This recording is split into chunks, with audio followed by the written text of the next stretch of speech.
This is turning into one of the biggest WNBA controversies of the year. And it's happening at the exact moment the league should be celebrating its biggest surge in popularity.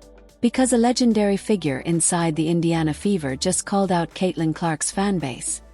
And the reaction is exposing something much bigger than just one comment. It's exposing a disconnect. Indiana Fever.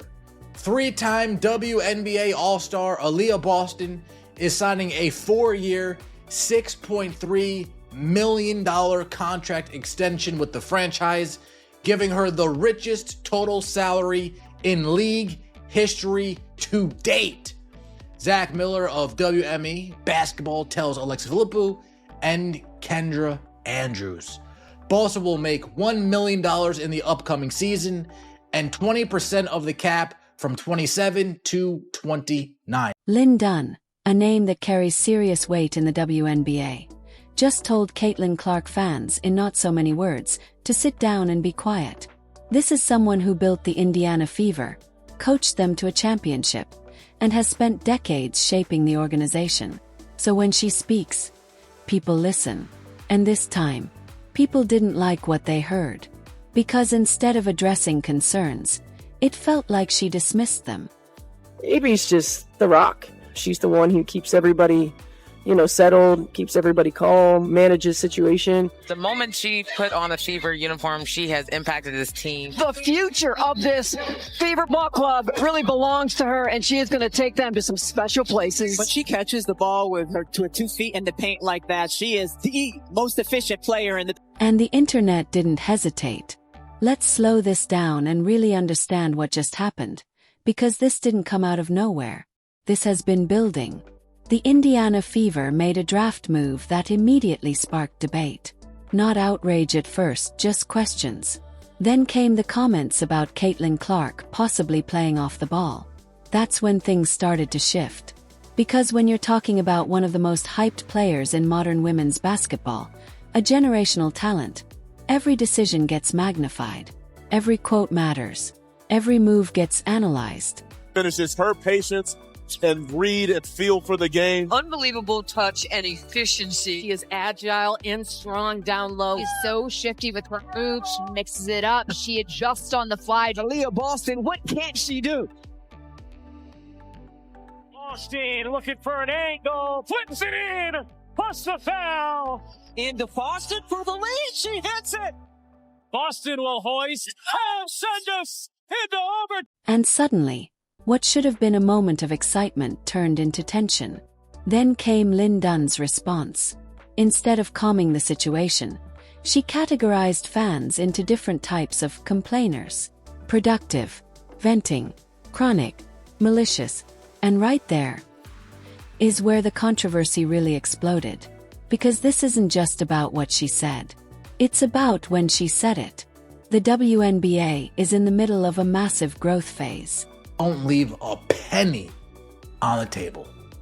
Don't leave a cent on the floor. You take it all. You get that super max epic deal because you've earned it and you've deserved it. And then the Indiana Fever moving forward will have Aaliyah Boston and they'll have Caitlin Clark up until 2029. And that gives them a 3-year runway to go back to back to back. It'll give them 3 years to make sure this whole team's put together for more viewers, more media attention, more money flowing in. And a huge part of that surge is directly tied to Caitlin Clark. This is not a debate anymore. It's reality. So when fans speak up right now, they're not random voices. They are the reason arenas are selling out. They are the reason games are trending. They are the reason the league is being talked about at a completely different level. And when those same fans feel like they're being dismissed, that's where things get dangerous. Now let's be fair, because this matters. Not every fan reaction has been reasonable. Some responses have crossed the line. Personal attacks, disrespect, that's never okay. Players deserve respect. Always. But there is a massive difference between hate and criticism. And that line matters more than ever right now. Because questioning strategy, rotations, or player usage, that's not toxic. That's sports. Everybody else is getting paid. It's time for The Reason, because that's her name, Caitlin Clark, aka The Reason. It's time for The Reason to collect as well. It's not for everybody else to just eat while she run around and take shorts. That's not what this for. Congratulations to Aaliyah Boston. Well deserved.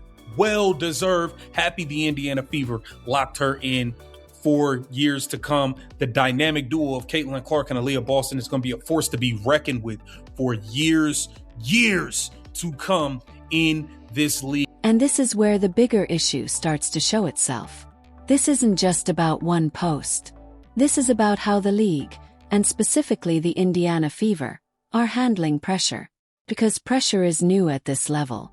The spotlight is brighter than it's ever been. And not everyone inside the system seems ready for it.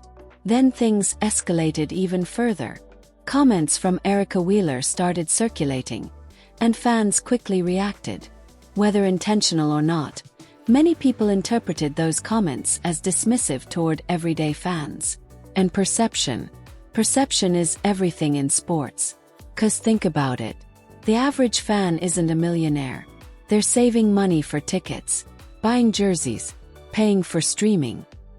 Before the contracts, before the money records, there was an actual basketball series where Aaliyah Boston walked into Vegas and physically took Wilson apart in the post.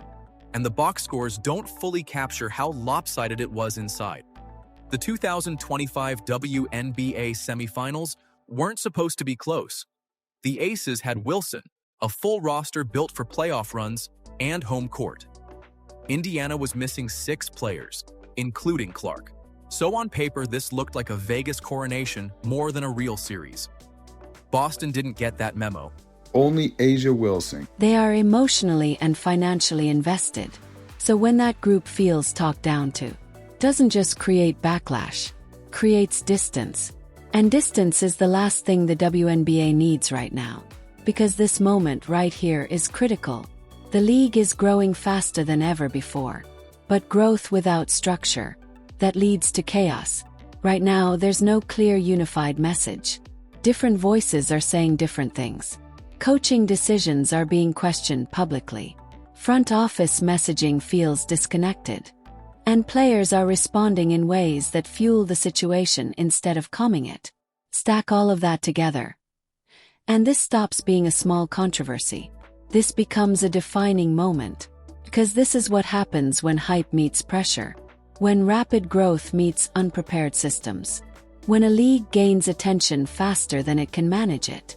And at the center of all of it is Caitlin Clark. Not because she caused the problem, but because she amplified everything. Every decision feels bigger. Every mistake feels louder. Every comment carries more weight. So now the real question isn't just about Lynn Dunn. It's bigger than that. It's about whether the WNBA truly understands what it's stepping into. You could get away with this. Look at this. And ESPN called this a highlight. You could clearly see both feet come off the ground and land again. That's illegal. And let's check this out. A double dribble. She spins, touches it with 2 hands. Like, this is first grade stuff. The refs, of course, they miss it because it's A'ja Wilson. She's dribbling, touches it with 2 hands on the spin move, gathers it, and passes to a teammate. And watch this at travel. That's her pivot foot. Like, this is some Angel Reese type stuff. Like, 3 in 1 game. Because this isn't just a moment. This is a transition. From a growing league to a spotlight league. From niche attention to mainstream pressure. And if that transition isn't handled correctly, the same momentum that built this moment can start to slow down. So now I want to hear from you. Did Lynn Dunn simply speak her mind? Or did this moment expose a deeper problem inside the league? Because one thing is clear, this story is far from over. And how the WNBA responds next might matter more than anything that's happened so far. Subscribe if you want real, unfiltered WNBA coverage, because this situation is evolving fast, and we're going to break down every major development as it happens. Drop your take below. Let's talk about it. Do you see how she sticks her leg out? They wonder why they get wide open layups. and 3-pointers. Look at the room it makes when you set an illegal screen. That's why it's illegal. Another one, look at this. She moves over, and it's just enough time for her teammate to get a 3-pointer off. Watch how she does this. She thrusts her hips at the end. Look at it. Thrust her hips to get that extra space. Call every 10 seconds. I mean, it just really is. And when they're at the free throw line, we can't get up and down the floor. And that's a challenge. They were much more aggressive and physical defensively. We didn't counter that with our off-ball actions or with our back cuts. So they took us out of our comfort zone. I mean, offense is about rhythm. It's about timing. It's about spacing. We allowed them to do that. Wilson is her name. Quote, "It doesn't matter what we all do as black women. We're still going to be swept underneath the rug. That's why it boils my blood when people say it's not about race, because it is." Own shoe, not just about shoes. You think? Yes. Right? I want to get your thoughts on that. Because you don't need my thoughts. You already know my thoughts. But that's how young kids, when you're a fan of LeBron, you're a fan of Asia. I'd love to get your thoughts on that. She needs her own shoe. Let me answer that. She is the two-time MVP. I'll toot her horn because she won't. Olympic gold medalist, best defensive player, 2 years running. Her team, stop. Caitlin Clark has shut down Nike headquarters in viral new footage. Now, Caitlin Clark has been dormant since the Team USA tryouts. That is until today. She made her rounds at the Nike. Wilson is her name. Quote, "It doesn't matter what we all do as black women. We're still going to be swept underneath the rug. That's why it boils my blood when people say it's not about race, because it is." Forbes listed Clark as one of the most powerful women in sports, and the gap between her endorsement portfolio and Wilson's keeps getting wider, not because of media bias or league favoritism, but because brands evaluate reach. They evaluate how fans respond to a player in public moments, and they look at whether associating with that player helps or complicates their image. Wilson's month-long campaigns against Clark created a documented track record, and any marketing team spending real money on a long-term deal is absolutely doing that homework before they sign anything. Clark's Nike deal, her time recognition, her Forbes placement, her speaking fees, they're all coming from the same source. She's the most commercially attractive female athlete in the world right now, and the brands writing the biggest checks know it. Wilson keeps treating Clark's ceiling as a comment on her own floor, and every time she does, she answers the exact question those brands are trying to figure out about her, which is whether the association is worth the noise. That's wild. That's crazy because literally nobody asked, and sources close to Asia Wilson decided to answer anyway. In terms of their hype than Asia Wilson because of Caitlin Clark. Because let's be real. Caitlin Clark is Asia Wilson is being objectively known as the GOAT right now.